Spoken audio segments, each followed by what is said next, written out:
Chapitre 37. La transfiguration, qui parmi les hommes n'a jamais vu au moins une fois une aube sereine de Mars? S'il s'en trouve quelqu'un, c'est un grand infortuné, car il ignore une des grâces les plus belles de la nature quand elle se réveille au printemps, redevenue vierge, petite fille, comme elle devait l'être au premier jour. C'est une grâce pure dans tout ce qu'elle présente, depuis les herbes nouvelles où brille la rosée, jusqu'aux fleurettes qui s'ouvrent comme des enfants qui naissent, jusqu'au premier sourire de la lumière du jour, jusqu'aux oiseaux qui s'éveillent dans un frôlement d'ailes et qui disent leur premier « sip » interrogateur, qui prélude à tout leur discours mélodieux de la journée, jusqu'à l'odeur même de l'air qui a perdu pendant la nuit, par l'action de la rosée et l'absence de l'homme, toute souillure de poussière, de fumée et d'exhalaison de corps humain. C'est dans cette grâce que cheminent Jésus, les apôtres et les disciples. Avec eux se trouve aussi Simon d'Alphée.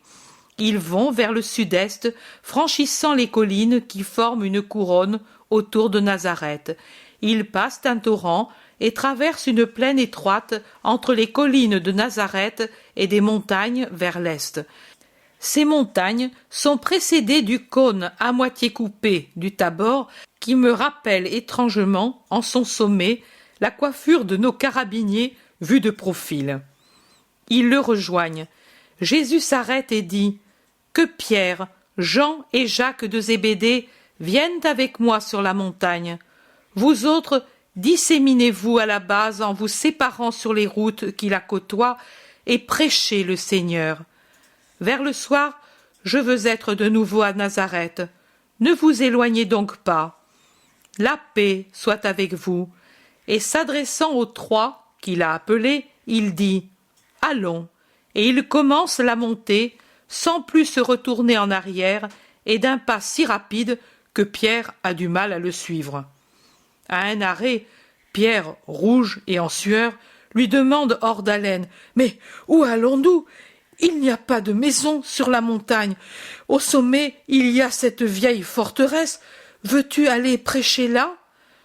J'aurais pris l'autre versant, mais tu vois que je lui tourne le dos.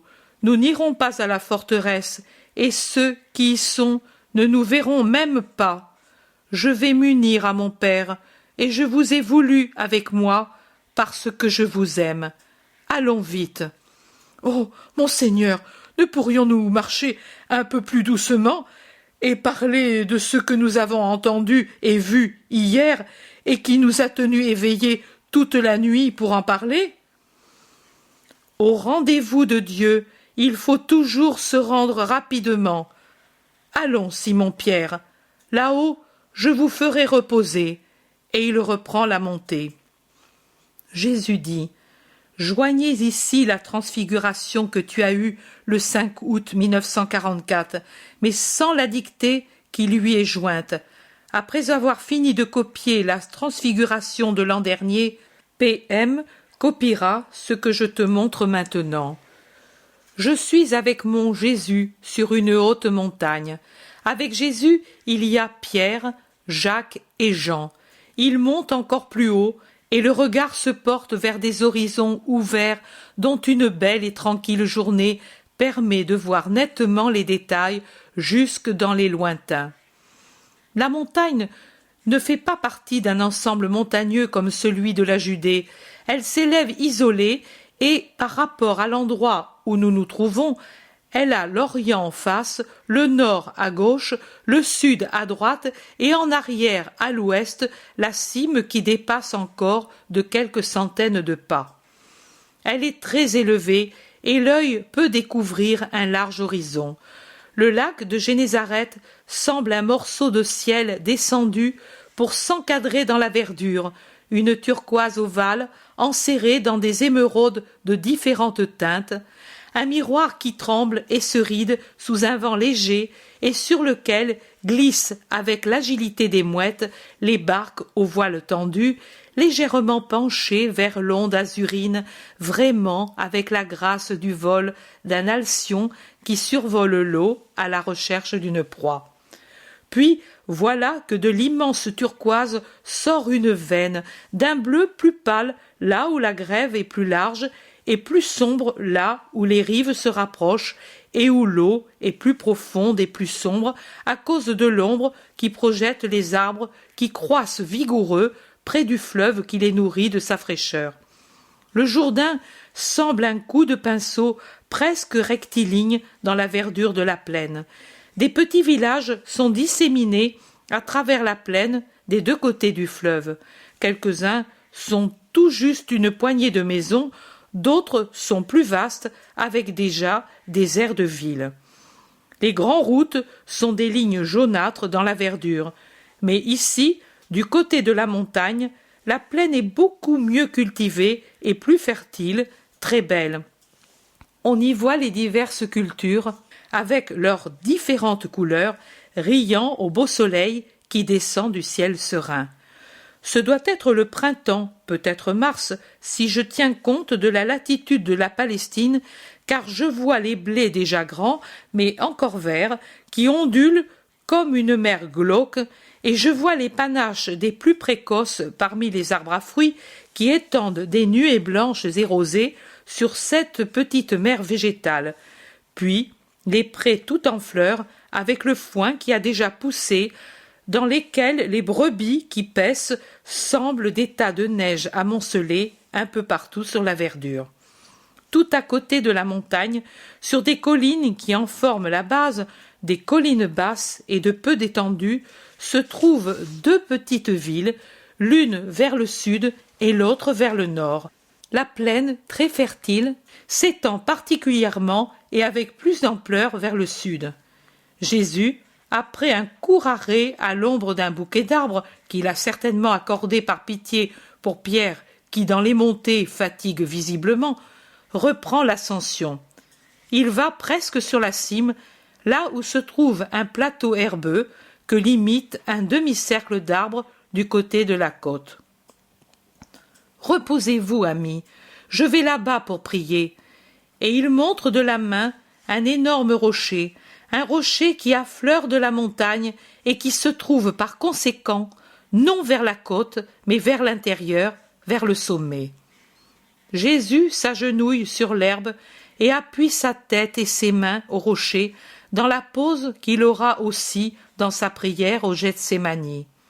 Le soleil ne le frappe pas, car la cime lui donne de l'ombre, mais le reste de l'emplacement couvert d'herbe est tout égayé par le soleil jusqu'à la limite de l'ombre du bouquet d'arbres sous lequel se sont assis les apôtres. Pierre enlève ses sandales, en secoue la poussière et les petits cailloux, et il reste ainsi déchaussé, ses pieds fatigués dans l'herbe fraîche, presque allongés, la tête sur une touffe d'herbe qui dépasse et lui sert d'oreiller. Jacques l'imite, mais pour être plus à l'aise, il cherche un tronc d'arbre pour s'y appuyer le dos couvert de son manteau. Jean reste assis et observe le maître, mais le calme de l'endroit, le petit vent frais, le silence et la fatigue viennent aussi à bout de lui, et sa tête tombe sur la poitrine et les paupières sur ses yeux. Aucun des trois ne dort profondément, mais ils sont sous le coup de cette somnolence estivale qui les étourdit. Ils sont éveillés par une clarté si vive qu'elle fait évanouir celle du soleil et qui se propage et pénètre jusque sous la verdure des buissons et des arbres sous lesquels ils se sont installés. Ils ouvrent leurs yeux étonnés et ils voient Jésus transfiguré. Il est maintenant tel que je le vois dans les visions du paradis, naturellement sans les plaies et sans la bannière de la croix, mais la majesté du visage et du corps est pareille, pareille en est la clarté, et pareil le vêtement qui est passé d'un rouge foncé à un tissu immatériel de diamants et de perles qui est son vêtement au ciel. Son visage est un soleil qui émet une lumière sidérale, mais très intense, et ses yeux de saphir y rayonnent. Il semble encore plus grand, comme si sa gloire avait augmenté sa taille. Je ne saurais dire si la clarté qui rend phosphorescent même le plateau provient tout entière de lui, ou bien si, à sa clarté propre, se mélange toute celle qu'a concentrée sur son Seigneur toute la lumière qui existe dans l'univers et dans les cieux. Je sais que c'est quelque chose d'indescriptible. Jésus est maintenant debout, je dirais même qu'il est au-dessus de la terre, car entre lui et la verdure du pré, il y a une sorte de vapeur lumineuse, un espace fait uniquement de lumière, et sur lequel il semble qu'il se dresse.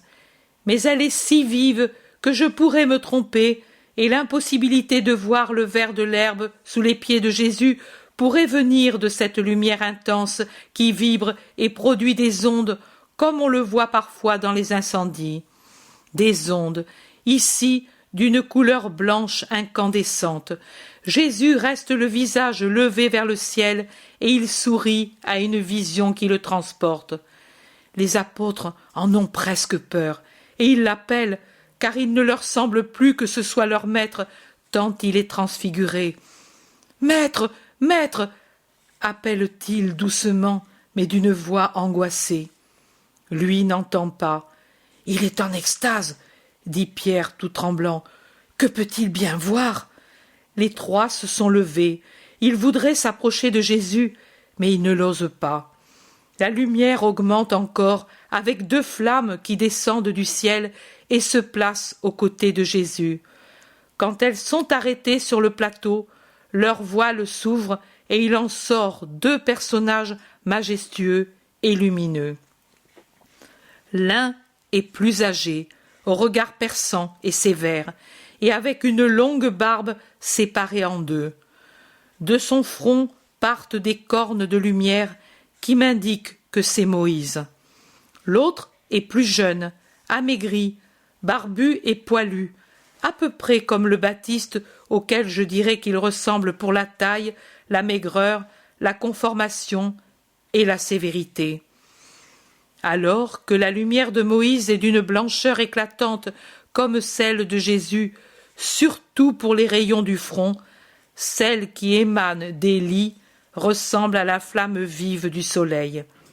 Les 2 prophètes prennent une attitude respectueuse devant leur Dieu incarné, et bien que Jésus leur parle familièrement, ils n'abandonnent pas leur attitude respectueuse.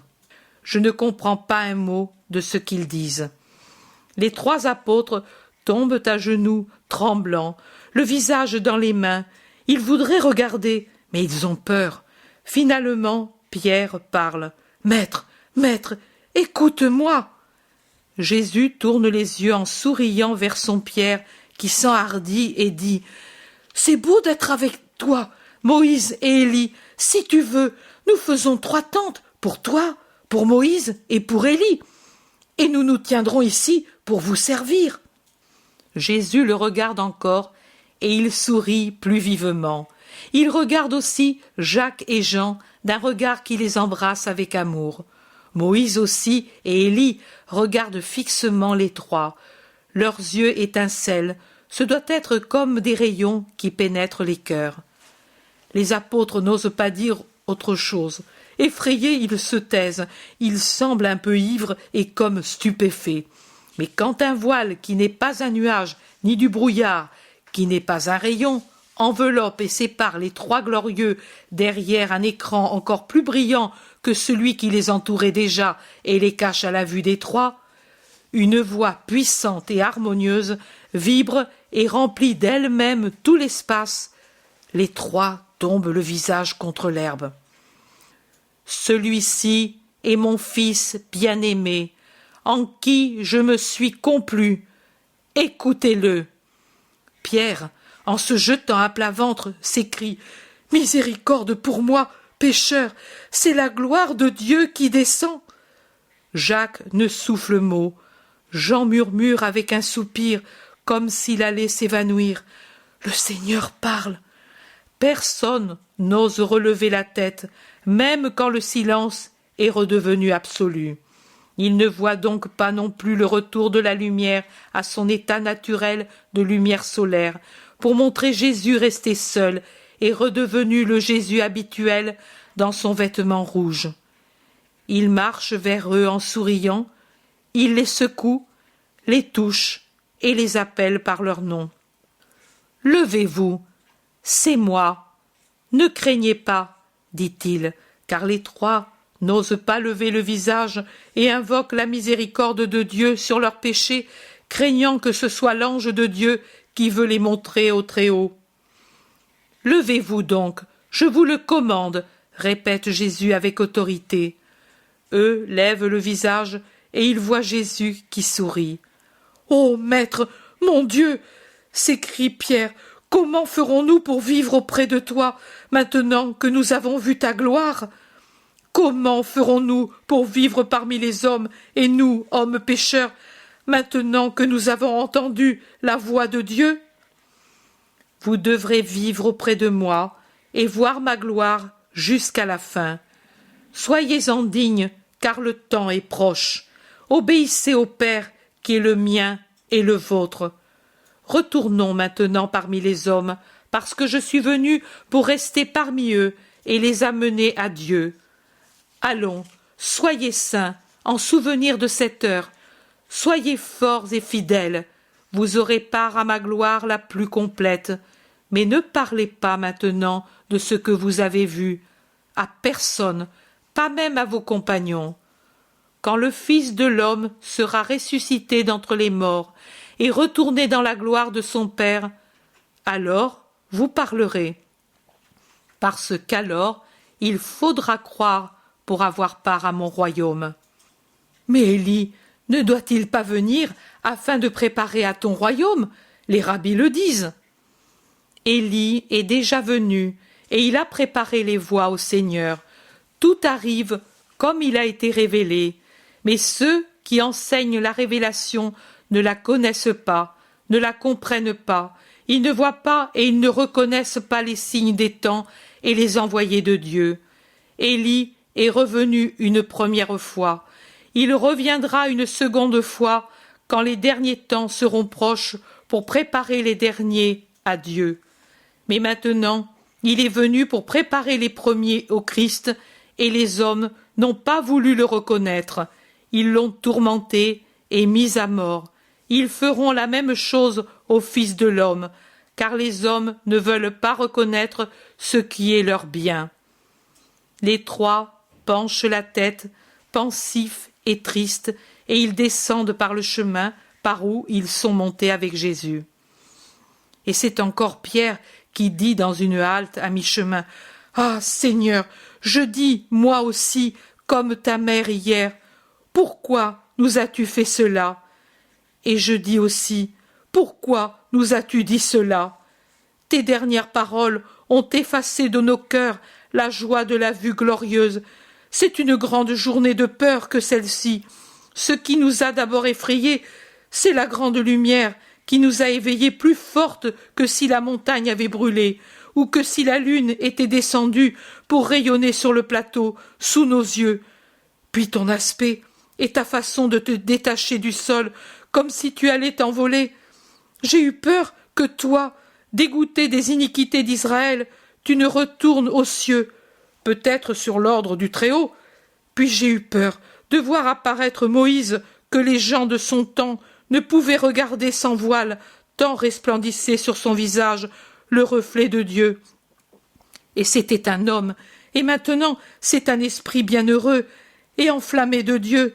Et Élie, miséricorde divine, j'ai cru être arrivé à mon dernier moment, et tous les péchés de ma vie, depuis le temps où tout petit je volais des fruits dans le garde-manger du voisin, jusqu'au dernier, quand je t'ai mal conseillé ces derniers jours, tous me sont venus à l'esprit.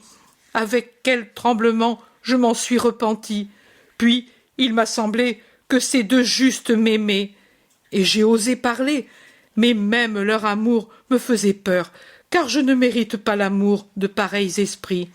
Et après, la peur des peurs, la voix de Dieu, Yahvé qui a parlé, à nous, il nous a dit, écoutez-le, toi, et il t'a proclamé son Fils bien-aimé, en qui il se complaît. Quelle peur, Yahvé, à nous, certainement il n'y a que ta force qui nous a gardés en vie, quand tu nous as touchés, et tes doigts brûlés comme des pointes de feu. J'ai eu la dernière épouvante. J'ai cru que c'était l'heure du jugement et que l'ange me touchait pour me prendre l'âme et la porter au Très-Haut. Mais comment ta mère a-t-elle fait pour voir, pour entendre, pour vivre, en somme, cette heure dont tu as parlé hier, sans mourir, elle qui était seule, jeune, sans toi? Marie, la sans tache, ne pouvait avoir peur de Dieu.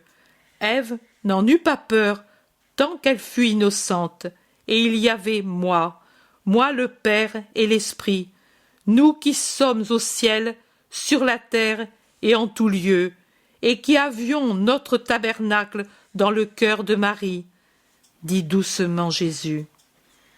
Quelle chose, mais après tu as parlé de mort, et toute joie est finie. Mais pourquoi, justement, à nous trois, tout cela? Ce n'était pas bien de la donner à tous, cette vision de ta gloire? C'est justement parce que vous vous évanouissez en entendant parler de la mort, et mort par supplice du Fils de l'homme, que l'homme-Dieu a voulu vous fortifier pour cette heure, et pour toujours, par la connaissance anticipée de ce que je serai après la mort. Rappelez-vous tout cela, pour le dire en son temps. Avez-vous compris? Oh oui, Seigneur, il n'est pas possible d'oublier, et ce serait inutile de le raconter. Il dirait que nous sommes ivres.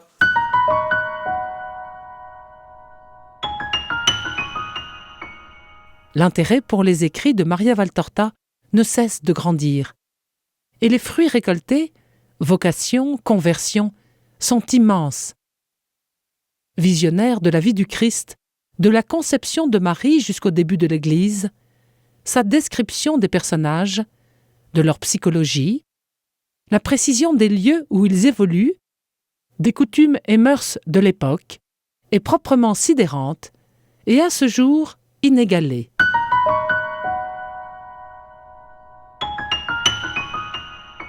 www.associationmariavaltorta.fr